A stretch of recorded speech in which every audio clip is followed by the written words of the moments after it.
আজ আমি আপনাদের সঙ্গে শেয়ার করেছি একটু আলাদা টাইপের চিংড়ির রেসিপি। যেমন কচু দিয়ে চিংড়ি দিয়ে সর্ষে বাটা দিয়ে রান্না করেছি। তো তাহলে পুরো ভিডিওতে গিয়ে দেখে নেওয়া যাক কেমনভাবে আমি বানিয়েছি চিংড়ি কচু সর্ষে বাটা রেসিপিটা।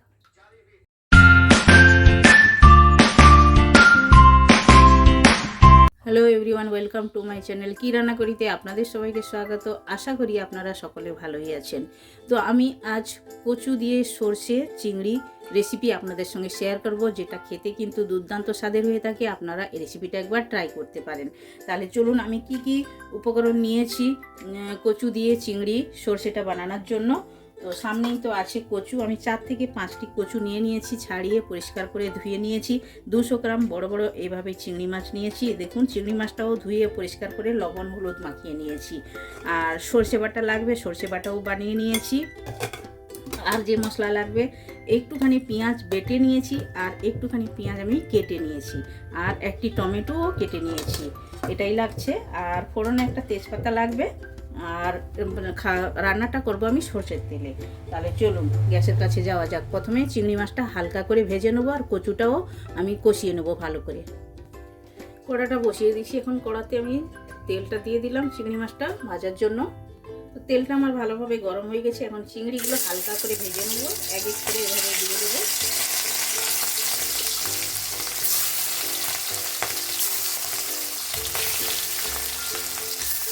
আপনারা এইভাবে বড় চিংড়ি দিয়েও করতে পারেন, ছোটো চিংড়ি দিয়েও করতে পারেন। সেটা কিন্তু খুবই স্বাদের হয়ে থাকে। একটু বড় চিংড়ি হলে ভালো হয়। চিংড়িটা এক সাইড ভাজা হয়েছে, অপর সাইডে আমি চেঞ্জ করে দিচ্ছি। এই সাইডটাও হালকা করে ভাজবো, বেশি ভাজবো না, বেশি ভাজলে চিংড়ি শক্ত হয়ে যায়। চিংড়িটা হালকা ভাজা হয়ে গেছে। এখন তুলে নেবো একটা পাত্রের মধ্যে। আর এই কড়াইতে আমি কচুটাও ভেজে নেবো।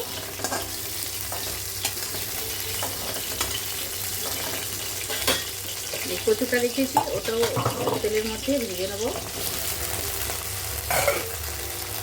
কচুটা কষাতে আমি একটু হলুদ গুঁড়ো দিলাম, আর একটু দেবো লবণ স্বাদ মতো,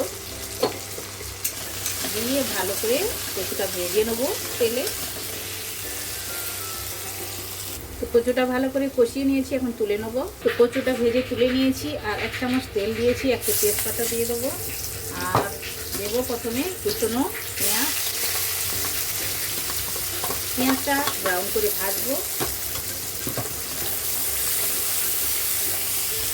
পেঁয়াজটা ব্রাউন করে ভেজে নিয়েছি। এখন দিয়ে দেবো পেঁয়াজ বাটা, একটু যে রেখেছি বাটাটাও দিয়ে আমি কষিয়ে নেবো ভালো করে। আর বাটাটার সঙ্গে আমি দিয়ে দেবো টমেটো কুচনো, দিয়ে ভালো করে কষাতে হবে। আর তাড়াতাড়ি টমেটোটা সফট হওয়ার জন্য স্বাদ মতো লবণ দেব। লবণটা দেখে দেবো, কারণ আমি প্রথমেই সর্ষেতে লবণ দিয়ে বেটেছি, তাই জন্য লবণটা দেখে দিলাম। এইবার ভালো করে কষিয়ে নেব। এখন দিয়ে দেবো 1 চামচ লাল লঙ্কার গুঁড়ি, দিয়ে ভালো করে কষিয়ে নেব। আর মশলাটা যাতে জ্বলে না যায় তার জন্য একটু জল দিয়ে ভালো করে কষিয়ে নেব। তো ভালো করে আমি কষিয়ে নিয়েছি মশলাটা। দেখুন সাইডে সাইডে তেল ছাড়া আরম্ভ হয়ে গেছে। এখন আমি অ্যাড করে দেবো ভেজে রাখা কচুগুলো, দিয়ে একটু নাড়াচাড়া করে নেব মশলার সঙ্গে। মশলার সঙ্গে কচুটা ভালো করে কষিয়ে নিয়েছি। এখন দিয়ে দেবো জল, আর সঙ্গে আমি দিয়ে দেবো সর্ষে বাটা, সর্ষে যে বেটে রেখেছি ওটাও আমি অ্যাড করে দিলাম। এখন জরুরতের মতো আমি জল দেবো, যতটা জল চাই ওই হিসাবে দেবো। তো এতটাই আমি জল দিয়েছি, কচুটা তো সেদ্ধ হবে সেই হিসাবে আমি জল দিয়েছি। এখন চিংড়ি মাছটা অ্যাড করব না, প্রথমে ভালো করে কচুটা সেদ্ধ হোক, তারপরে আমি চিংড়ি মাছ অ্যাড করব। তো এখন আমি দেখে নেব কচুটা সেদ্ধ হয়েছে কিনা। দেখুন কচুটাও সেদ্ধ হয়ে গেছে। এখন দিয়ে দেবো আমি চিংড়ি মাছটা, ভেজে রাখা চিংড়ি মাছ দিয়ে দিলাম। দিয়ে ভালো করে এটা গ্রেভিটা আরও একটু কম করে নেব। চিংড়ি মাছের মধ্যে মশলাটাও যাওয়া চাই। দিয়ে দেবো 2টো কাঁচা পাকা লঙ্কা। চিংড়ি মাছের কচু দিয়ে যে রেসিপিটা একদম রেডি। এখন আমি একটু উপর থেকে সর্ষের তেল দিয়ে দেবো, ঝাঁঝটা ভালোই লাগবে খেতে।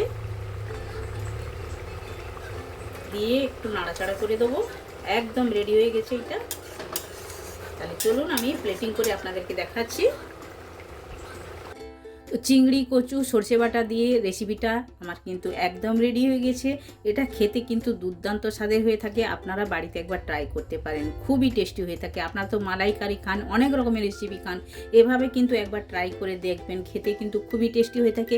আপনারা একবার বানান, খান, কমেন্ট সেকশন গিয়ে কমেন্ট করে আমি বলুন আপনাদের কচু চিংড়ি সর্ষে বাটা দিয়ে রেসিপিটা কেমন লেগেছে। ভালো লেগে থাকলে লাইক শেয়ার কমেন্ট করবেন। যারা এখনও পর্যন্ত চ্যানেলটি সাবস্ক্রাইব করেননি প্লিজ চ্যানেলটি সাবস্ক্রাইব করে নেবেন, বেল আইকন অবশ্যই প্রেস করবেন, তাহলে নিত্য নতুন রেসিপি আপনারা সঙ্গে সঙ্গে দেখতে পাবেন। আবার দেখা হচ্ছে নতুন কোনো রেসিপির সঙ্গে। সবাই ভালো থাকবেন, সুস্থ থাকবেন। আপনারা আপনাদের কিমতি টাইম আমায় দেওয়ার জন্য আপনাদেরকে অনেক অনেক ধন্যবাদ।